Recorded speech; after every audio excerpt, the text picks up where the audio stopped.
Hi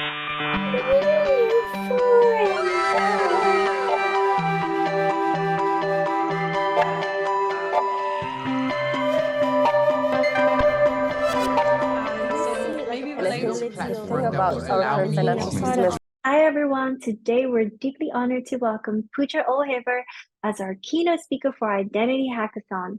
Puja is a lawyer, innovator, and technologist. She's a member of the Getting Plurality Research Group at the Harvard Safra Center for Ethics. She's co-author with Glenn Whale and Vitalik Buterin of Decentralized Identity, Finding Web3 Soul. Her writing has been featured in the New York Times, Washington Post, Politico, and Wired. She previously practiced law at Skadden, Arps, and founded ClearPath Surgical Incorporated, a women's healthcare company. We're also privileged to have Puja as a distinguished judge for our hackathon. Hey, Puja, welcome again. The mic is yours. Thank you so much for that introduction. And thank you everyone for having me. So the title of this talk is, I wanted to have more fun with it today, but also put it into some context. So the title is Decentralized Identity, How to Surf the Wave of Crypto and AI Without Getting REKT.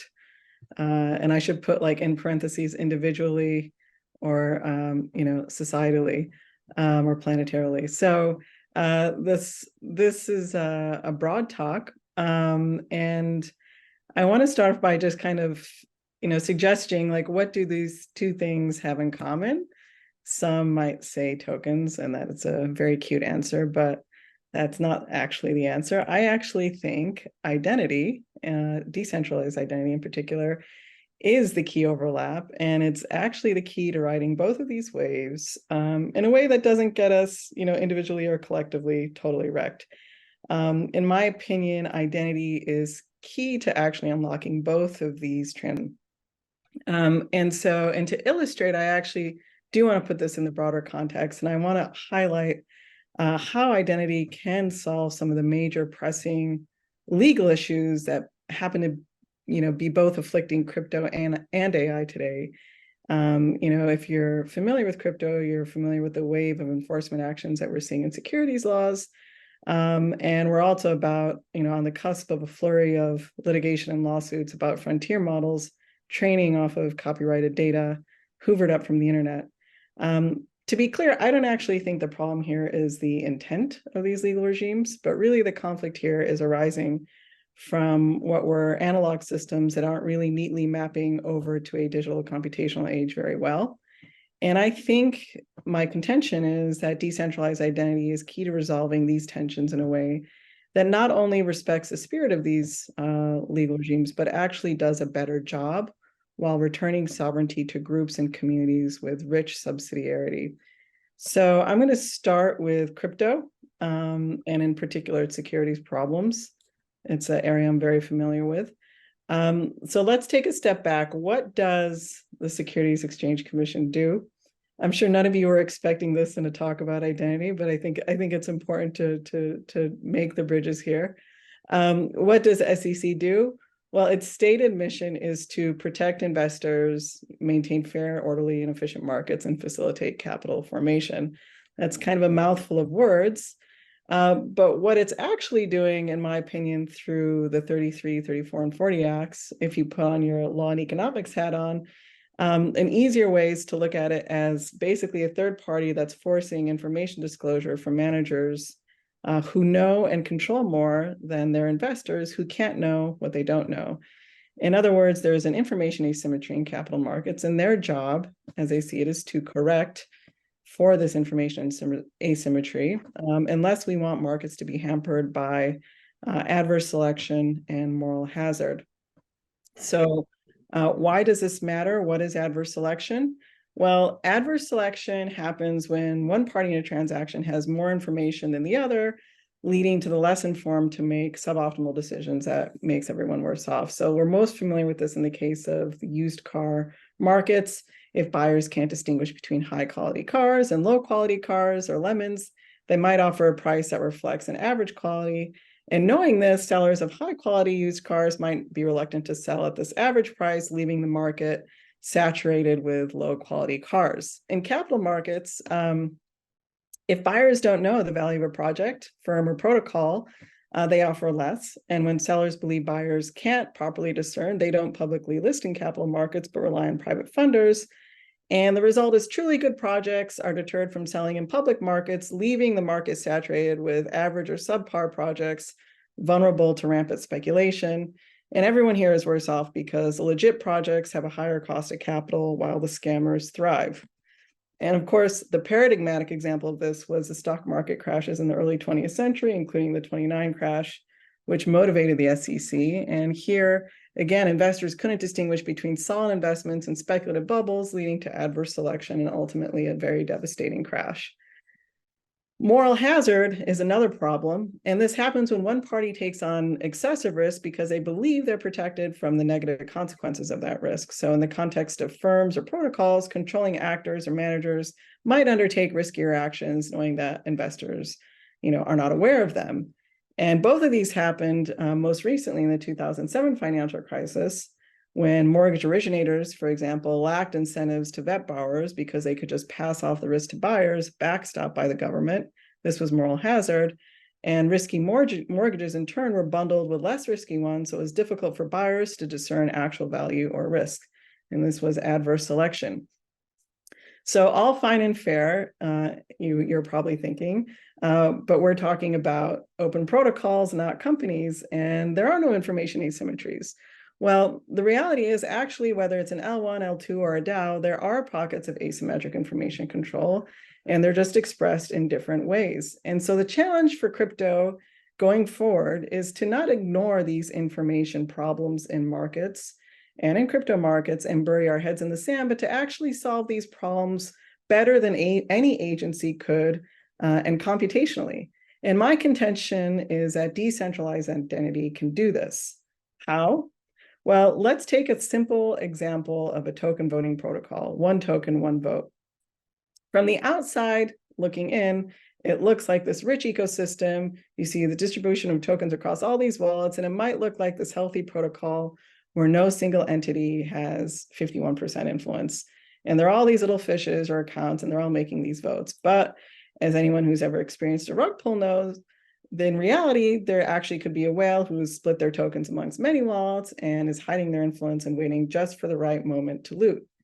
Or there might be a group of orcas or colluding actors in a Telegram chat. And in these cases, whether it's orcas or whales, this is asymmetrical information control, where there aren't any incentives for those in power to reveal their power, leaving the unwitting and good faith participants wrecked. And this brings us back to the problem of moral hazard and adverse selection. So how does the SEC try to solve this in TradFi? Well, in two major ways. One is they have disclosure requirements on the company's operations. If you're tradable to the wider public, then you have to disclose all the skeletons in your closet, your business risks, and annual and quarterly reports, and so on. Key managers and officers and board members, or so-called insiders with a greater stake than a certain threshold, also have to disclose when they buy or sell. And similarly, if an outsider like Elon Musk pops in and requires a toehold of 5%, they need to disclose that so other investors have them on their radar and they can become aware of his influence and maybe respond appropriately. Maybe they want to buy more shares. Maybe they want to dump them. And then there's also the second way, and this is a rich body of law, separate but related to securities laws, called corporate governance, which defines a relationship and rules between the board, CEO, and shareholders. And what corporate governance does is it sets out clear fiduciary duties, giving shareholders a right to sue CEOs and managers if they loot for them, for example, through insider trading. And so the question for crypto is, how do we actually accomplish this computationally and solve these information asymmetries, better than these historical laws and regulations has done? Not only addressing these conflicts of interest, but maybe even getting richer incentive alignment and expressing even richer social preferences. And of course, we want to do this without creating a surveillance state or giving any party a God's eye view. So before I sketch out an outline of what I think will work and what decentralized identity means and how it can accomplish all of this law and economics jargon I just walked you through, I want to talk about what I think will not work and what is not decentralized identity, in my opinion. So for one impulse is to just start creating checks and balances, have different houses with different functions and dividing power with delegates. Well, I think this is a first step away from simple one token, one vote and simple token voting. and therefore it's better. I still don't think it's enough. And why? Because ultimately we don't know who's voting those delegates to power. And again, it might be a whale or a colluding group of orcas in either or both houses, and both houses might be captured. And to be fair, protocols that are experimenting with this are also working on identity solutions, so I don't want to completely throw them under the bus, but as it currently exists, I don't think this is enough. The other solution is to tie one person to one account and say, scan your eyeballs. But I think this is a terrible idea, and I hope that no one here at the group pursues this. For one, it flattens and compresses identity to a single object, and this becomes a vulnerable target for theft, coercion, and cancellation, essentially putting a target on your eye, so to speak, and yes, possibly with a trademark too. Second, global identity systems with uniform rules, which say what's human or not human, these pave the way for the more powerful and those with more resources, knowledge, and status to align their interests, find loopholes, and collude to exploit the system's simplicity or vulnerabilities, which there always are. And this leads to, of course, black markets, and at best and at worst can also lead to human farms and puppeteering. And I have a paper coming out about this, which I will tweet out once it's finished. More fundamentally, also, these global identity protocols just treat all humans the same, but humans are very different and informationally unique. And we actually want to express this differentiation and nuance and complexity. And my contention is to keep markets efficient, which is the goal of regulation. If you take a charitable view, this differentiation actually matters a lot. In fact, zooming out, I would venture to say that the SEC makes actually the same mistake here as a global protocol does, treating all agents as individual separate agents, not really paying attention to who is talking to whom. And this is actually the focus of another body of law, which is called antitrust. So to keep markets efficient and get robust information disclosure from agents to their principals, and to avoid these problems of adverse selection and moral hazard, I think we also need to pay attention to collusion as information clusters and collusive groups. And again, here's where I think decentralized identity can transform crypto to outperform TradFi by correcting for both intentional collusion and even a more thornier, harder problem, which is accidental collusion. So I want to take a little detour and explain what I mean by accidental collusion, because if crypto can solve this, it can actually do better than TradFi.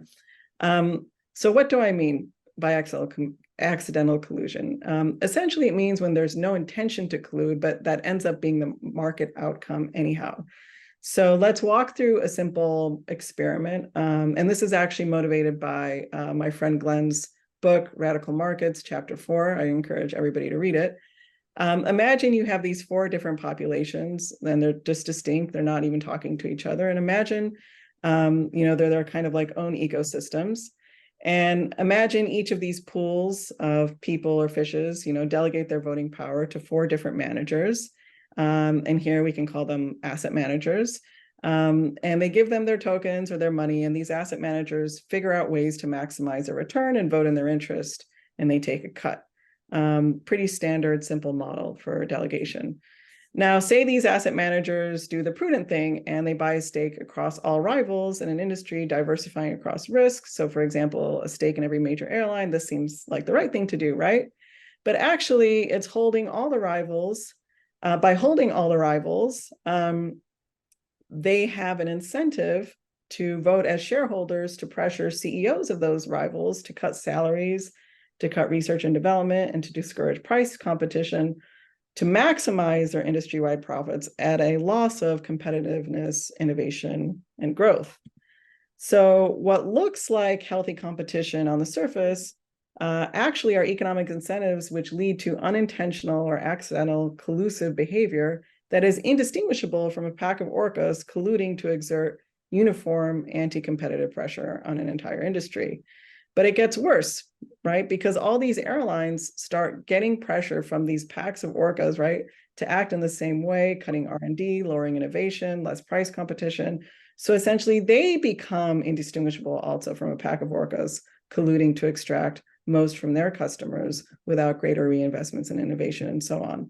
Now, this is really bad for consumers, and it's also bad for investors in the long term too, because markets end up less competitive. But because investors have delegated their control and are earning returns on these anti-competitive practices, guess what?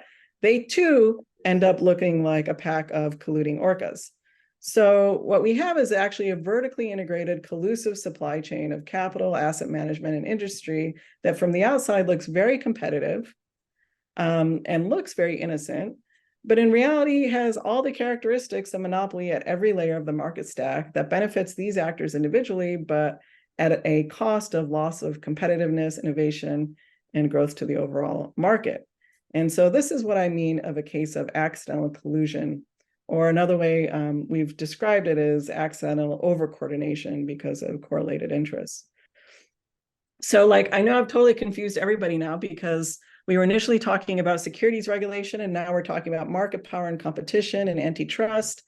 And well, that's actually because these issues all bleed into one another. Ultimately, both regulatory regimes are attempting to correct for concentrations of market power and to unwind these information asymmetries between principals and their agents. So with securities regulation, just taking a step back, the goal is to force, again, information revelation from actors who have greater information control, typically managers. Depending on a protocol's governance, protocols can fall anywhere on the spectrum, with token voting being obviously the most vulnerable. Moreover, a protocol's position is dynamic. It can change. It can re-centralize or it can decentralize. This is all dynamic. And the goal of antitrust is related, and that's to eschew monopoly and winner-take-all scenarios, which also happens as a result of concentrations of information and control, but this time with network effects, economies of scale, and increasing returns, which ultimately crowd out competition and concentrate power in the hands of a few actors over many, or what I have here represented as a big black blob. So in both securities and antitrust, information and control are two axes of power and also different sides of the same coin. And you can't actually solve one without solving the other. That's my contention.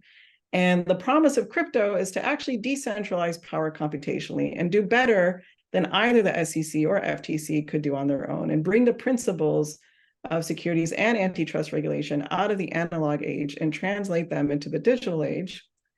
And so the question is, you're all waiting, how does decentralized identity do this? And how is it different from this atomistic one-person eyeball scan kind of identity that I just described? Well, let's take a step back. Who are you, or who is Puja? Well, Puja is a set of associations, affiliations, or memberships with different degrees of solidarity that individuate me. And each of these are represented as circles. So some of these circles are families, school, workplaces, colleges, civil society memberships, churches, conferences, groups. And so you can think of a person as a sum of all their experiences and all their human interactions that they form. But if we were to just represent people by, for example, their connections or bilateral relationships, we would miss a lot. For example, how a person might be members of two groups that are actually in conflict with each other, and that actually matters. So another reason why to represent groups over these kind of bilateral relationships as a starting point for decentralized identity is we are also just born into groups and we evolve into groups. And it's through groups that actually a lot of these bilateral relationships tend to fall out rather than vice versa in the other direction. So step one to representing decentralized identity, in my opinion, is to enable people to represent their memberships to groups or associations. And step two is to recognize that a membership to a group also implies a set of norms, rules, and governance practices around what that group does, including the information that group chooses to reveal about itself to other groups, and in exchange for what? For example, for money or from information from the other group. So when you're trying to represent membership to a group, you also need to represent its governance mechanism, and this is really important. I don't think you can represent any membership to group without trying to represent also or encapsulate or encode its governance mechanism. And so here I represent governance mechanisms as triangles, and I call them socially programmable objects, in other words, programmable by the group.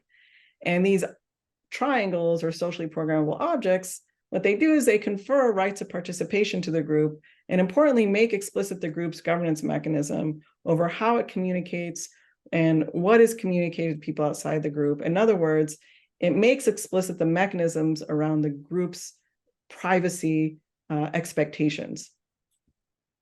So if a group, for example, is governing itself by one person, one vote, each member holds this programmable triangle, and it represents their right of access and credential to the community conversation, but it also gives them one vote in governance. And of course, there are more sophisticated mechanisms, which I've written a lot about and prefer, like quadratic voting and quadratic funding or square root voting. And these can be represented by governance mechanisms as well. And so the idea around decentralized identity is that this constellation of these triangles represent our access and our governance over the communities and their digital communication channels, which we participate in. And you can call these triangles soul-bound because they represent your access and nobody else's. It's not transferable. Or you can also take the reverse view and call them community-bound, because as communities grant these memberships, it's something the community confers to you. It's a two-way street, right? So what is the right technological substrate to build on? My advice to this cohort is each technological substrate has its own trade-offs, and the goal is to build what makes governance easier for a community and what they're most familiar with. So there's no easy answer to that. And so let me circle back. How does this actually help us solve our securities and antitrust problems, which is afflicting crypto right now? In other words, how does this help us actually enable more efficient markets while enabling more sophisticated coordination and achieving the goals of these, regulatory frameworks anyway? Well, if you assume such a framework, which I've just described, from our own partial perspective, we'll see in a limited but partial and not God's eye view perspective way how informationally unique and distinct clusters of groups composing our network are based off of what information is revealed through our cooperative agreements with them. So our local networks naturally will reveal more information to us, as presumably there's more at stake locally, which we're governing together. And as local networks form agreements with other networks to form nested networks, they naturally will reveal less information. So it's within this nested network, consensually and through privacy-preserving methods, that we can see in a very limited way who's talking to who, which is what antitrust actually tries to do. And where are there pockets of information and control that could give any group a power advantage over everyone else, which is what securities laws and disclosure aims to do. With these partial perspectives in a nested network, where importantly, each consensual layer reveals the minimal information necessary to solve problems necessary at that scale, we open the door to more sophisticated governance mechanisms and protocols and DAOs that correct for not just intentional collusion, but the much harder problem of accidental collusion, both of which lead to centralization and inefficient markets, and which TradFi hasn't, or securities or antitrust regulation hasn't done a very good job of dealing with. So I want to just go quickly into like the bigger picture here. And it's maybe the deeper picture here, and I hope I don't lose you.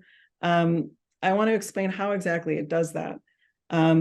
Protocols themselves can give greater influence when you have a picture of the constellation of the memberships that are composed in a protocol. It can give greater influence to more conversationally distant communities than clustered and conversationally near communities. In other words, it can actively discount the influence of whales and orcas in their influence over governance. And this is the principle of consensus across difference, which is that proposals which are very different proposals which are arising from very different or conversationally distant groups and which have agreement from the conversationally distant and different are more likely to be in the protocols or community's broader interests than any cluster's narrow or private interests, and therefore less vulnerable to capture or extraction, which benefits one group over many and centralizes power in them. So with decentralized identity, when we look at a protocol or DAO or network, we don't see just the people behind it. We actually see the set of affiliations and information clusters that are influencing it, and we're able to correct for those hidden influences. And so we can do corporate governance and securities regulation and antitrust computationally on a much richer, more profound scale for more efficient and even more expressive markets. And furthermore, we can even layer in mechanisms on top of this, like peer prediction, on top of the principles like consensus across difference to reward expertise and evolve these systems. And my contention is that all these regulatory regimes, corporate governance, securities law, antitrust, are really brute force attempts at anti-correlation. And what I'm actually fundamentally arguing here is that the promise of decentralized identity is to enable anti-correlation on a computational level, consensually and in a collusion-resistant way with rich levels of subsidiarity and local sovereignty. And there's a couple of interesting results that follow from this, from anti-correlation. First, we encourage information revelation from very adversarial and distant groups, as they're more likely to raise concerns that are less correlated and therefore more unique. And this means better information in markets. And as these distant groups talk to one another, trying to achieve consensus across difference, we also encourage social recombination and new groups and new factions. And this in turn encourages richer social intersectionality, which interweaves solidarities across social distance and thickens conversational webs in this ever-thickening web of trust that is less vulnerable to capture over time. So this combination of information revelation across distance, conversation across distance, intersectionality, and social recombination, they all ceaselessly cut open these power asymmetries and make it harder for any collusive pack of orcas or a whale to dominate the system. Furthermore, the social dynamism and recombination perpetually rebalances power and doesn't let any group from gaining too much of a toehold as they're in this stochastic recombination. So instead of private goods, networks are able to generate these dynamic shared network goods resistant to political capture or even market capture. So taking a step back, I mentioned how decentralized identity can also help us with our big problems in AI, especially on data provenance and attribution. I'll briefly sketch out a solution here because I know I've just said a lot and I want to take some questions. And then, yeah, probably another 5 minutes.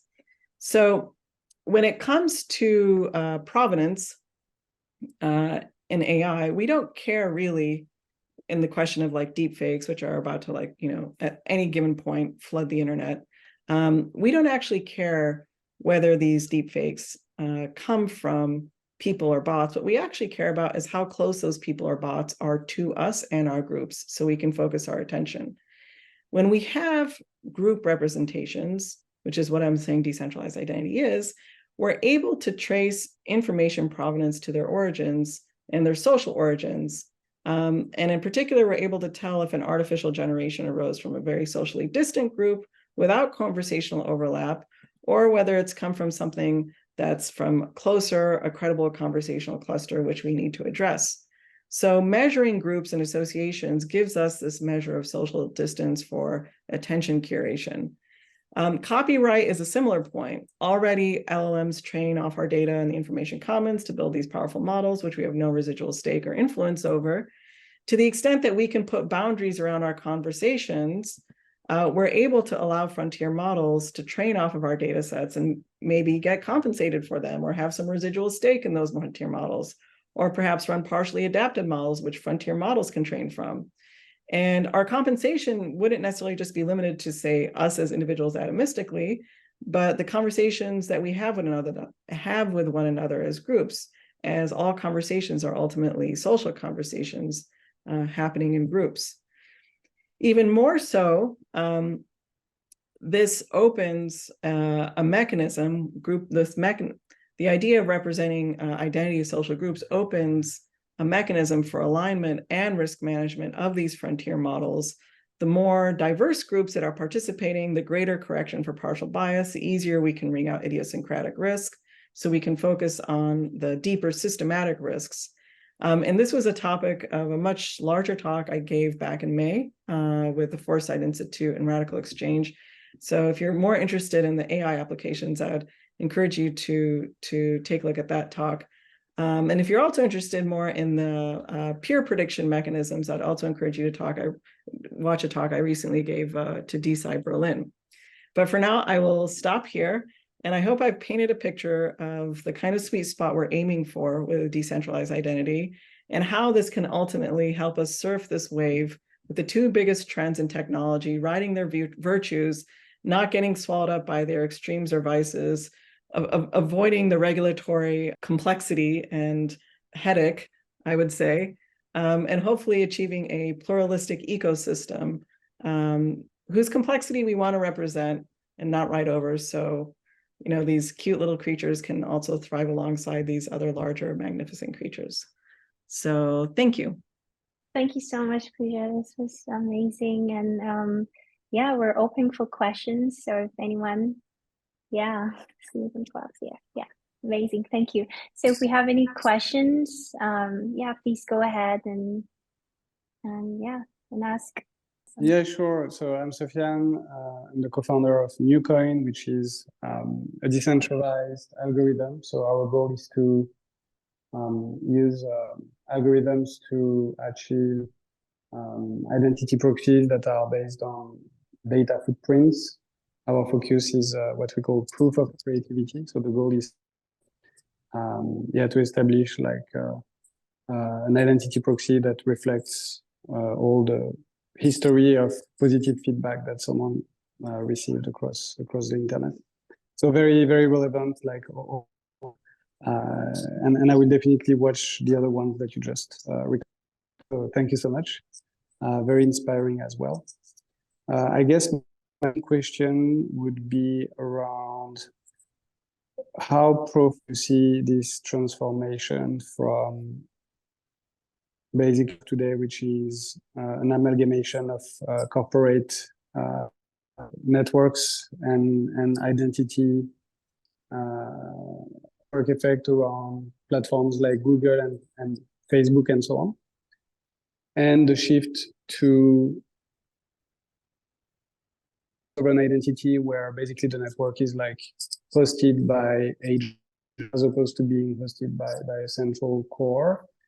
And yeah, how do you see that future unfolding? Because I think it's inevitable. I think the amount of talent that's coming to the crypto space and to open source AI and so on, we will eventually figure it out. Since you have been thinking a lot about those topics, I would love to hear your views on like how do we make that shift, because it looks like there is this ever expanding adaptive intelligence that that's running machine learning on top of algorithms and so on, and incentive is obviously very high to break this cycle.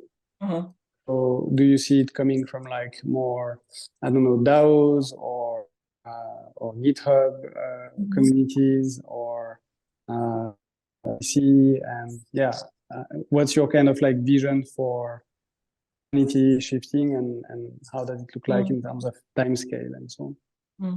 Well, necessity is the mother of invention, right? So I think in the next few years, as these large language models profoundly disrupt our economic lives, we're going to have to find ways to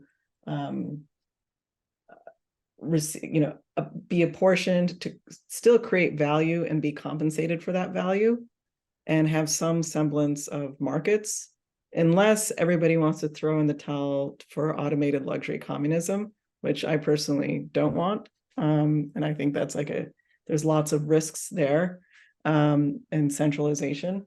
So I think we will have to figure out ways to start putting boundaries around our conversations. And it will also be useful for us because as groups, we also want to negotiate with other groups and say an LLM that's trained off of family's conversational data or a districts or a nation state's data.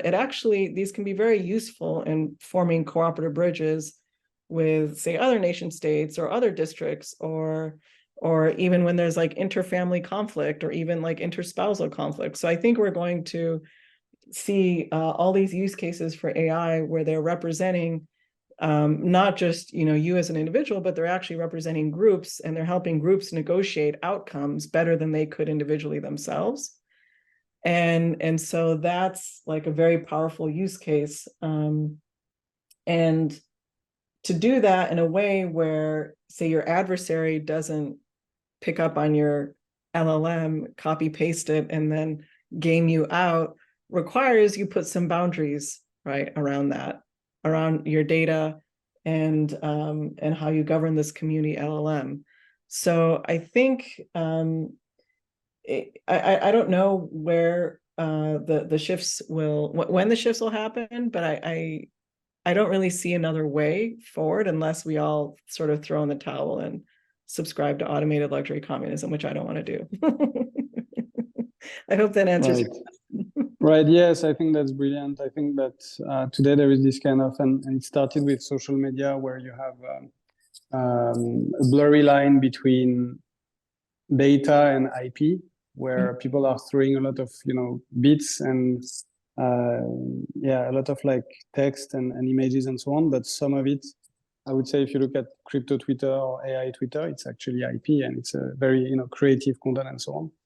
It's cool when you can use it to promote yourself, but in the AI world, it's just going to be like scraped and harvested and so on. And definitely it creates an incentive for creating more like private and diversified and realistic stacks around the spread of that knowledge. Yeah, and we might have to like innovate a little bit more also on our copyright regime and even our patent regime, because these regimes were there to encourage innovation, right? And so what I'm most excited about is seeing novel experiments in how groups pool their data together and then federate off them and build markets and economies off of them, and retain some amount of group sovereignty. And I expect the legal regimes will also have to adapt. I can't anticipate in what way they will. But to the extent that we can show something that works and gives people a residual stake and keeps them motivated to keep being creative and productive, I think that will win. As human beings, to flourish, I do think we need to be productive in different ways. And what that productivity frontier will look like, I'm not sure. But as long as we're able to find ways to have some residual stake in what we create, then I think that will happen. And the other thing I wanted to say here is, I was in this panel conversation with a few people and Grimes, and there was this question about I was just moderating, I wasn't really contributing, but like, how do we actually think about art and in the age of like, information commons and digital AI? And there was this kind of like presumption that, oh, well, it's just going to kind of become a public good. And I don't actually think it needs to be that way. I think we can have partial pluralistic and partially composing art where people come together and, provide aspects to the whole and have some small partial residual stake. And so it's kind of, it's not an entirely public, doesn't have to be an entirely public good. It doesn't have to be an entirely private good. It's actually maybe something in between that's partial common ownership amongst multiple stakeholders. And if you can't get that traceability down to the individual level, right, then you at least get it to like these group levels. And in this way, we just have much richer creative social networked, coordination. Hope that makes sense. Oh yeah, completely. And I think the fact that most, you talked about market efficiency at the beginning, and and I don't know if you agree with that, but it seems that information asymmetry is dissolving, which with the internet, and markets are increasingly efficient, which creates like very new dynamics around the formation of like narrative economics and people trying to gather around like panic movements in order to regain some form of asymmetry. And we can see it with like the war and COVID and the interplay of media and think tanks and so on around how to use those disruptions to recreate artificially those information asymmetries.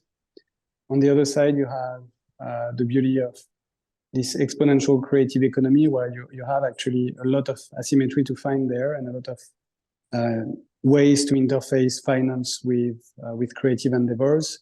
And I think that's, again, a very interesting design space based on what you just said around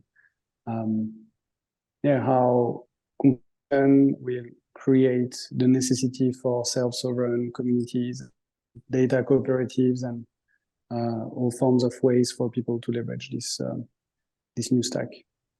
Yeah, I just want to make one correction there, and then I can take a question also from somebody else. First of all, I like to use the word co-sovereign, not self-sovereign. I think self-sovereign is something of a oxymoron, because we're not like, I don't know any sovereign individuals who forage their own food. We live in like complex networks of coordination. The other thing I want to say is, information asymmetry is not inherently good or bad. Like, information asymmetry is bad in certain contexts. So it's bad in this like principal agent context, or like the investor context, where so in the case of like protocols, you may think you're buying into a distributed protocol, but it's actually captured by a few whales or some colluding orcas, and then you get rug pulled, and then actually capital markets become less efficient. Capital goes to the scammers and the speculators and not to the legit projects. And so in that context, information asymmetry is bad. But like you said, in the personal context or like in a group context, information asymmetry is what gives groups as a group, when they know more about themselves and other people know about them, right? That's their sovereignty, right? And so it really depends. It's not, I don't want people to walk away thinking that information asymmetry is bad, period. I'm saying in the context of delegated control and power, and particularly like investments and markets, but this also can happen in voting as well. Unless you have correctives that force information disclosure from the people who you've delegated power to, then you just get rug pulled, right? But cooperatives and coalitions, they have also their own internal governance mechanisms that help reveal this information as well internally as a group, to prevent any, say, like one delegated person within that group from taking advantage of the group. But I just wanted to make a correction on the. I hope nobody thinks that that some people think like, oh, well, they'll use information asymmetry as a way to justify you to disclose information to them, and it's like, no, I don't have to disclose information to you, right? That's the whole point of privacy. But in these other contexts, it's very destructive, right? I can take a question from somebody else. Yes, Nicholas, you can go ahead and ask your question. Hi, thanks very much for the talk, Puja. I really enjoyed it. I don't quite know what I'm going to ask you. I've got a lot of sort of questions swirling around in my mind. I found it quite interesting. A lot of the discussion around sort of antitrust and information asymmetry is ultimately a kind of challenge to centralization in the markets, and that comes from a centralized point. It's kind of centralization trying to fight centralization, and I find that an interesting framing. I was like the identity piece. Really glad you don't like WorldCoin. I also find it highly problematic, and I really like the frame of identity being this clustering of different groups and participation and do you see, as a kind of part one of this question, do you see this being a completely pseudonymous system? So is the whole scheme that we're sort of talking about here a way of reifying identity that is protecting the need to release personal private personhood information to a network? Are we trying to protect pseudo-anonymity? What do you think about these schemes which are like, selectively reveal my degree certificates and things like that? Do you see this as a purely pseudonymous structure? I do. I mean, if I understand pseudonymity in the right way, because the alternative is either anonymity, which is no context on the person, right? And then the other alternative is full information, which is a God's eye view surveillance state, right? So in that sense, it's pseudonymous. The thing to keep in mind is the way I see this working, the one thing that will, in what way could this vision that I painted you could fail? It could fail if actually we don't control much at the local level. If all decisions are resolved at a global scale and everybody's fighting at a global scale, so that's another reason why I don't like global identity protocols, then you stop paying attention to what's kind of in your local conditions and the folks around you, and forming consensus with them. And it just is this massive winner take all game.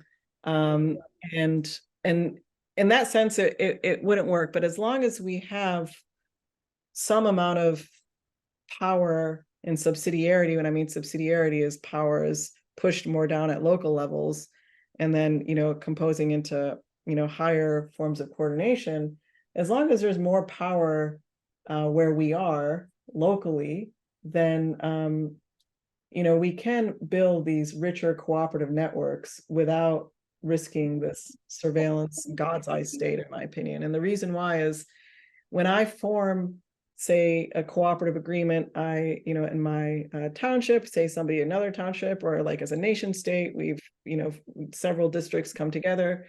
At each layer of coordination, there's something about me that's going to be, or something about the group which I'm a participant of that will be revealed, but it doesn't need, not everything needs to be revealed. That, say, a lower layer that's closer to me, information that they have. So people who are closer to me and at my local level will obviously know much more about me than people who are, say, halfway on the other side of the country, or, maybe nothing. People halfway across the world know absolutely nothing about me, right? So as long as you have this kind of like nested network where local groups are forming cooperative agreements and form cooperative arrangements to form larger levels of coordination, and each of those higher levels of coordination to solve problems at that level. So for example, climate change is a problem that's a global problem.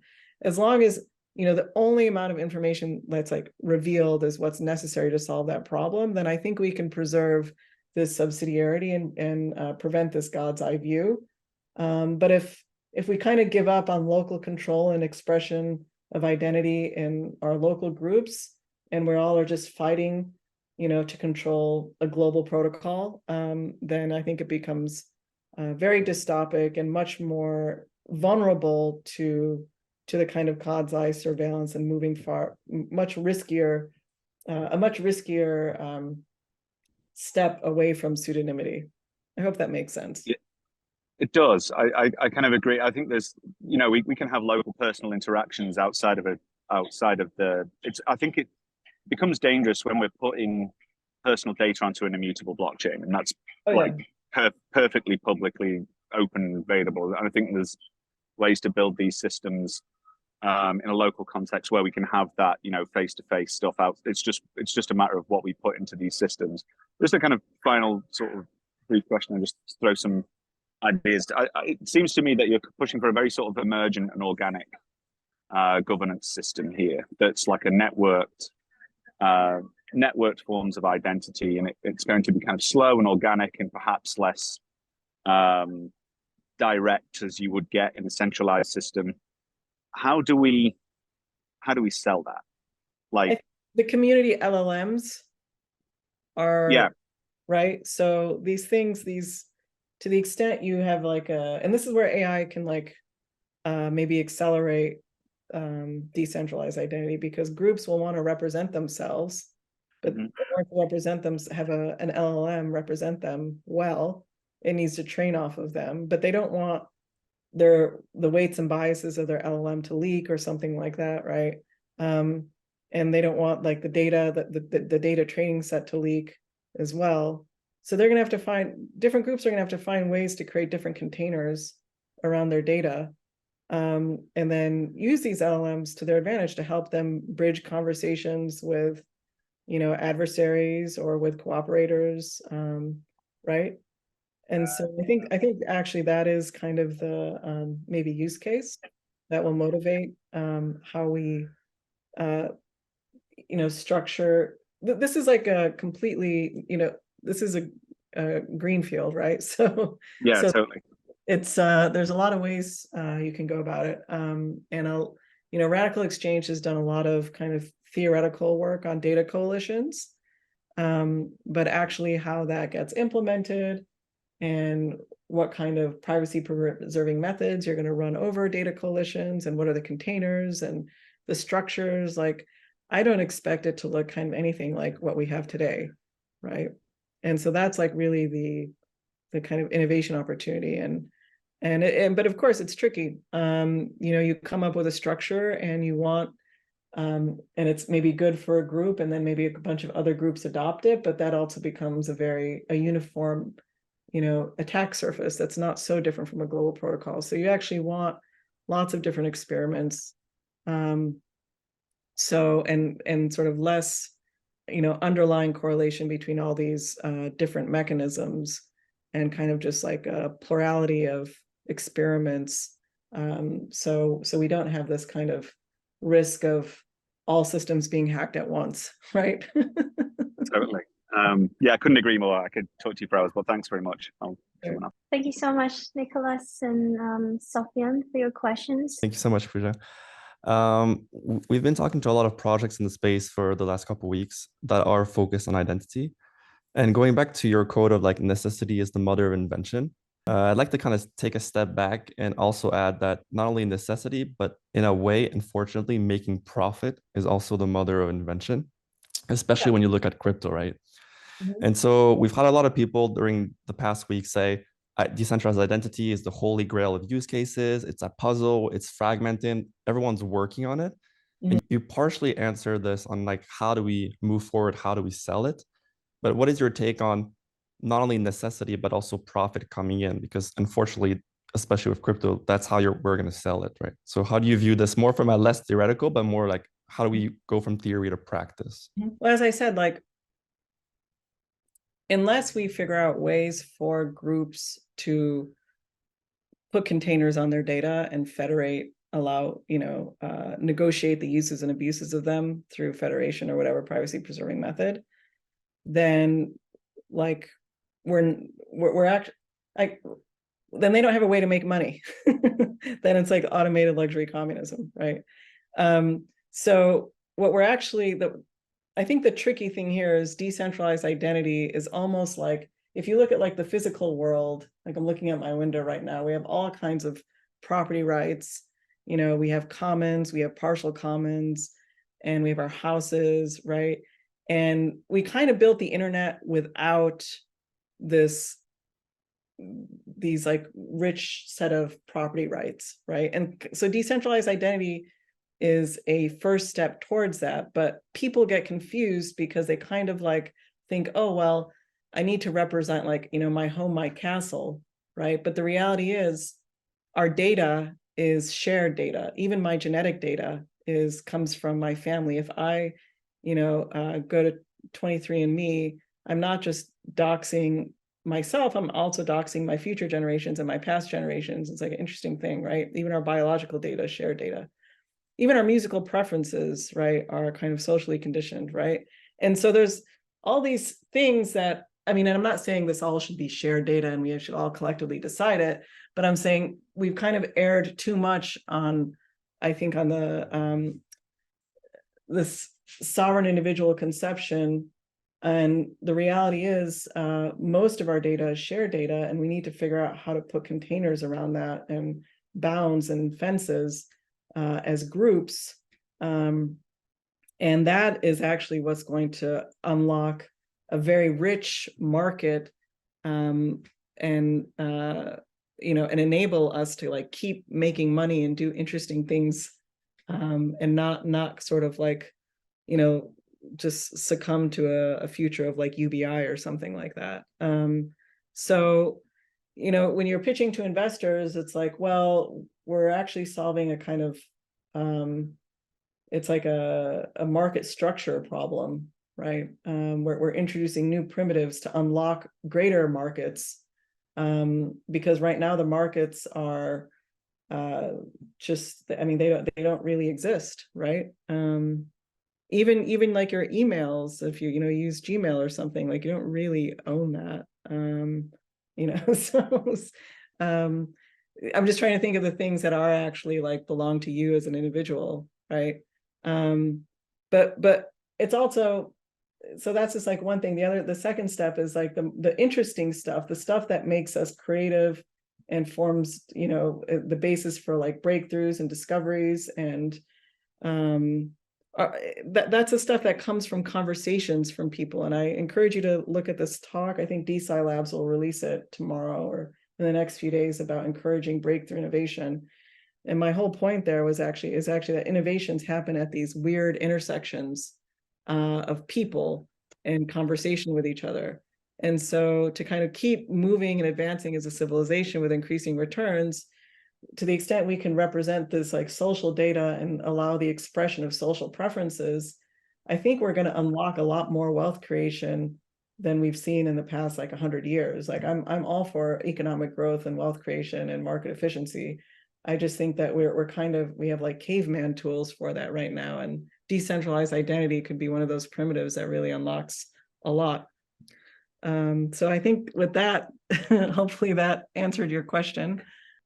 Yeah, definitely. Thank you so much. It will open up more conversations with other people, I think, that can bounce back on that. So thank you so much. Thank you, Jordan.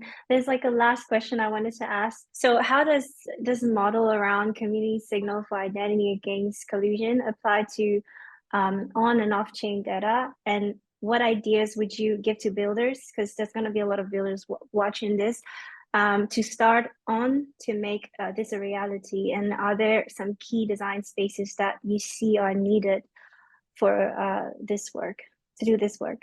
I mean, I think the first step is to represent, as I said, like the groups and the groups like governance over their data.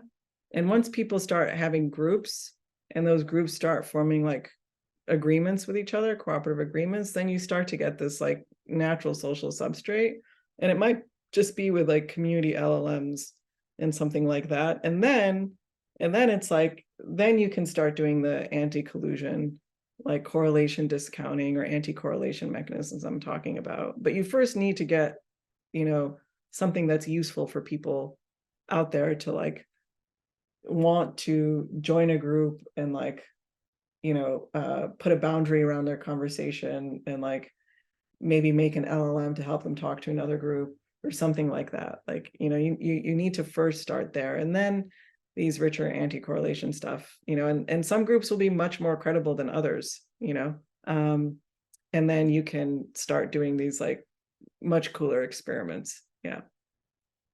And I apologize because I really went straight to the anti-collusion stuff, and it's kind of like 10 steps forward, but I just want to like paint the vision of like how, you know, this future could look like. Amazing. Thank you so much, Puja. This was fantastic, super insightful, and yeah, thank you. Thank you. And thank you all for participating today, joining us. Yes, thank you. Thank you so much.